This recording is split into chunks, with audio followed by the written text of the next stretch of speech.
Antwerp, Belgium. This city is called the diamond capital of the world. 80% of the world's rough diamonds pass through this small area. It is here, 2 stories underground, that the Antwerp Diamond Center Vault is located. In 2003, it was considered the most secure place on the planet. 10 levels of protection, walls that could withstand a nuclear attack, security that knows no fatigue, cameras that can see in the dark.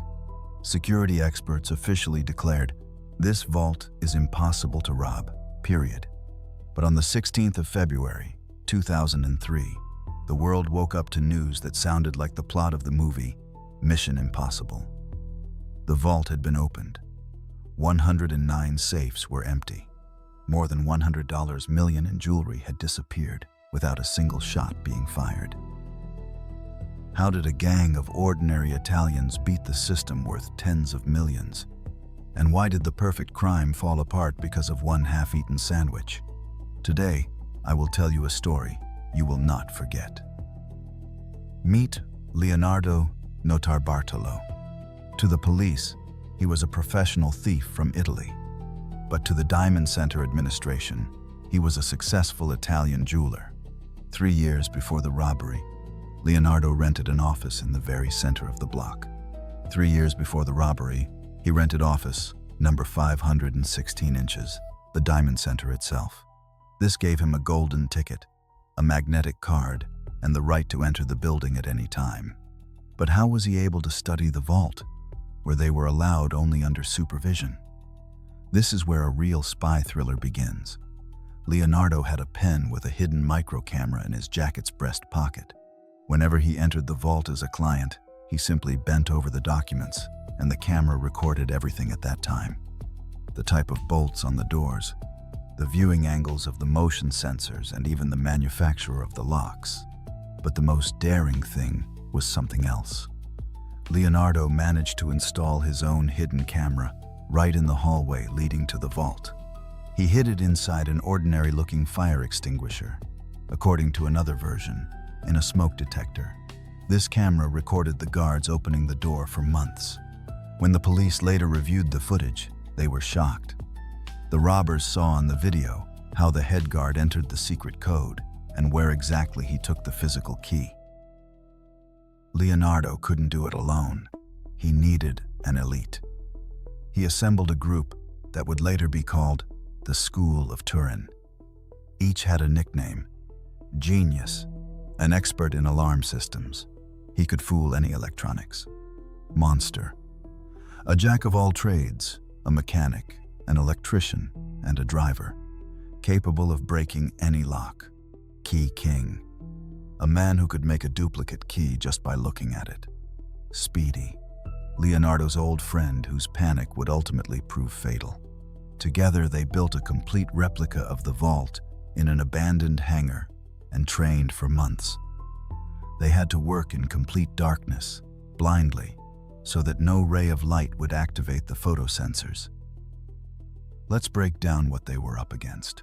First, doors, meter-thick steel, 100 million possible combinations, plus a 30-centimeter long physical key that can't be forged.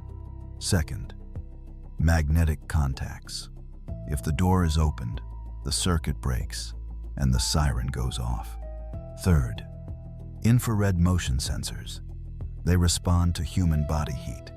Fourth, light sensors. Even a faint flicker of a lighter can send you to jail. Fifth, seismic sensors.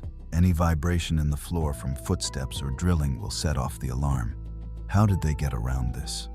The King of Keys was so skilled that he was able to make a duplicate of the complex 30-centimeter long key to the main door, just by having detailed photos and molds that Leonardo had made in the back room. The genius designed aluminum plates that they attached to magnetic contacts. The doors opened, but the magnets thought they were still closed. To fool the heat sensors, they used ordinary hairspray. They sprayed it on the sensor lenses, creating a thin film that temporarily blocked the heat radiation. It was pure audacity.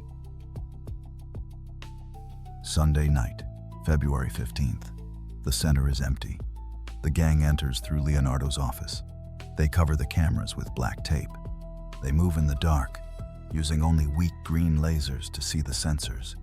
They open the main door of the vault with a key that the king made by simply taking a mold while Leonardo distracted the guards a month ago.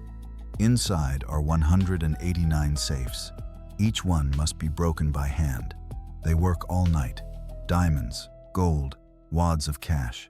They stuff the bags until they burst. At 5, they leave. The world's press did not yet know that a robbery worth over $100 million had taken place. The escape plan was simple. Burn all the evidence in Italy. But Speedy, the same nervous participant, began to panic. As they drove along a forest road in Belgium, he said he couldn't keep this garbage in the car any longer. He simply threw the bag into the nearest bushes.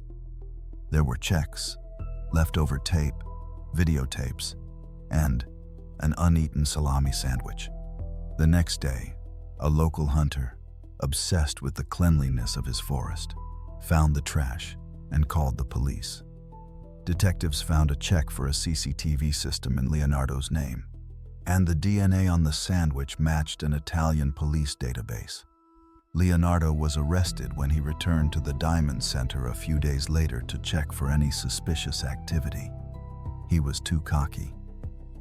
Leonardo Notarbartolo was sentenced to 10 years in prison. He was released in 2009.